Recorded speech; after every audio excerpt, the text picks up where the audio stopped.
Hello ladies and gentlemen, Gabester here. This is the Heroic Tank Guide for the Fallen Protectors. And as always, you can click on the annotations now at the bottom of the screen to see any other videos for this encounter. So assuming that your raid is using two tanks for this encounter, one tank will be on Rook, Stonetoe, and the other on He Softfoot. So if you are on Rook Stonetoe, there are a few important things to keep note of. The most important of which is controlling the facing and position of Rook throughout the entire fight while he's active. He will constantly use his ability that he uses on normal, of course, which is sort of that cone attack, Vengeful Strikes. So obviously you don't want anyone else to get hit by this or be threatened by this ability. So figure out a facing for him once you get him in position where he needs to be at the time, and then always keep that facing active so you're not moving around at all and risking, hitting melee or other players with it. Other than that, the main thing to concern yourself with is relative positioning of Rook and how that relates to the other two bosses, because frequently DPS will need to really focus on doing AE sort of cleave damage on multiple targets and not just a single boss at a time to meet the DPS requirement. So the way that our raid handle this, and you'll probably do something similar, is to stack up the bosses when possible, especially Rook and Sun. He is often tanked off to the side at certain times because of the poison clouds that he leaves on the ground, so the tank that's on him cannot really keep him near the center. But since Sun does not move throughout the fight, keeping Rook near her allows at least two targets to be cleaved at all times, and this will really increase your DPS for not only you as a tank, but other melee or multi-target players. Finally, handling Rook's Clash and his follow-up Corruption Kick is very important. The most important time to be aware of this is just before Sun Tenderheart enters her Desperate Measure phase. When she is getting close to that 66 or 33% threshold, as the Rook tank, you should pull Rook far away from the raid, at least 30 yards away, because he has a very high tendency to use his Clash and Corruption Kick as soon as the raid stacks up for that ability near Sun, since you're going to be in the bubble. So during this time, you want to make sure Rook is far out just before this starts. That way, if he clashes someone, since Clash only meets halfway between the target and Rook himself, it's not really a danger. The spin will still allow a significant gap in the bubble for players to stand in. However, because Rook needs to be kept out because of Clash, this means that generally during the Sun Tenderheart phase, during her Desperate Measure bubble phase, you as the tank will have to stay outside the bubble. It's not really that dangerous, especially if you have proper healing, but you may need to use a personal cooldown during this period just to help mitigate some of that damage, since you won't get the bubble protection. Now, once Rick uses his Clash, you generally have a cooldown time where he will not use Clash again for a while. But the actual cooldown, we are not able to confirm. So if you want to play it safe, just keep him far away. As you can see there, he's spinning in the center. And obviously that's bad times for us. But once he's done, you move him out, and the raid can safely go in the center again.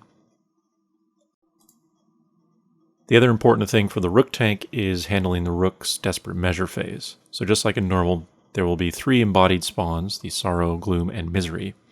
Now, the Misery will usually be tanked off to the side by the He Softfoot tank, so you don't have to worry about that. But you should threat the other two. Specifically, you want to pick up the Gloom immediately from its spawn location and pull it into position near the embodied Sorrow. The Gloom does chain cast his main ability, which is Corruption Shock, and as a tank, you should help interrupt this whenever possible, especially when it first spawns. Make sure you get that interrupt immediately so you can start moving it, because if you just let it stand there and cast, it's not going to move with you. So once you interrupt it, move it onto the Sorrow, then you'll want to cleave these down just with the melee and the rest of the raid. The embodieds all share health on Heroic, so you cannot really speed it up by just pushing one of them. You have to kill them all simultaneously. But that's it. That's pretty much the extent of tanking Rook, both of his phases, and pretty much all you'll do as the Rook tank. So on the other hand, if you are tanking He Softfoot, then the first big consideration is to figure out the order of the bosses that your raid is pushing through. That is, which one they're doing first for Desperate Measures, then second, then third. Now, for the sake of this video, I'm going to assume that your raid is doing the same order that we did, which is in all my other videos and whatnot. And that would be Sun first, Rook second, and He Softfoot third. Now, if this is the case, because of the cleave damage that you gain, you want to keep He Softfoot in the center, basically until Sun enters her Desperate Measure phase and starts the bubble stuff. But if you do not do Sun first, then you're not really going to be able to keep He in the center until she does her bubble. So if you do Rook first, for example, keep He in the center until Rook enters Desperate Measure phase. But after that, you're going to have to pull He out because you don't want a ton of the poison puddles to take up the center of the room, which is where the raid will be standing in the bubble during this phase. So just consider that first and foremost. Figure out if you're able to keep He in the middle, at least until the first Desperate Measures is cast, and then you can move him out so that you don't get too many poison clouds in the middle that would harm your raid once they have to stack up for the Desperate Measure phase for Sun. Now, the second major concern is just the same as it is on normal, but even more important on Heroic, as you might imagine, and that's the gouge ability from He Softfoot. This does have a cast time of about 2 seconds. So when it's cast, make sure you turn around, back away, whatever it is you need to do so that he does not actually gouge you. If he does successfully gouge you, it's not necessarily the end of the world. He will fixate on a random raid member, and that player will get a debuff, so they'll know immediately if it's them. And your healers should know as well. But as the tank, it's your job to just announce it immediately and also help out, by calling who's the target if possible or whatever it is. But just let the raid know that you're gouged and that he's going to be attacking someone else for a bit. Other than that, your main goal here is to keep He outside of the raid so that the poison clouds are not affecting the majority of the group, unless the clouds have been cleared, at which point you can stack it back up in the center for that cleave damage until that next Desperate Measure phase. So you'll be able to do this at the start, before the first Desperate Measure phase, and then you'll be able to do it again after he does his Desperate Measure phase until the next one that follows it, because all the poison clouds are cleared after the Desperate Measure ends. Finally, you'll want to pick up the embodied misery spawn that appears when Rook enters his Desperate Measure phase.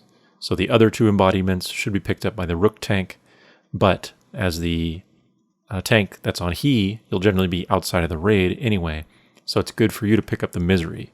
This misery will use Defiled Ground, which you may be used to on normal, so it just kind of burns the ground under you. So just like the poison clouds, you're just going to have to move frequently when this comes out and kind of move around the outside of the room.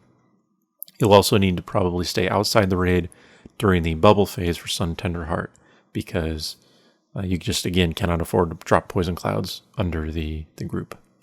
But that's it, really. So tanking He is just a matter of managing gouge, making sure the poison clouds are not stacked up too much in the center, and then managing the general positioning of the boss and the misery when it spawns. So, believe it or not, I think that covers everything for the tanking for this encounter. Really, it's just split up in 2 basic roles, and depending which one you're assigned to will change how you do things.